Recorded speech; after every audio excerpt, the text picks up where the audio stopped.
فضيلة الشيخ، هذا السائل يقول: ما أبرز خصائص أهل السنة والجماعة؟ بسم الله الرحمن الرحيم. الحمد لله رب العالمين، صلى الله وسلم على نبينا محمد وعلى آله وأصحابه أجمعين. خصائص أهل السنة والجماعة كثيرة والحمد لله، أبرزها العمل بكتاب الله وسنة رسول الله صلى الله عليه وسلم، وسلامة عقيدتهم من الانحرافات الفكرية والانحرافات التي عرضت لبعض الفرق.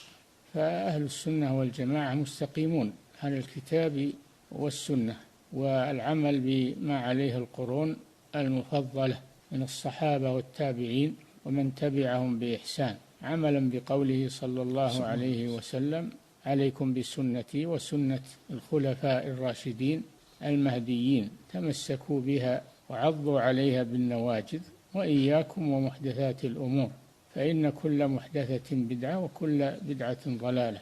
فهم يعملون بالكتاب والسنة وما عليه سلف الأمة، ويتجنبون البدع والمحدثات، يتجنبون التأويلات الباطلة للأسماء والصفات، ويثبتون الأسماء والصفات على وفق ما جاء في كتاب الله وسنة رسوله، لا يحرفون ولا يشبهون ولا يمثلون ولا يعطلون، على حد قوله تعالى: ليس كمثله شيء وهو السميع البصير.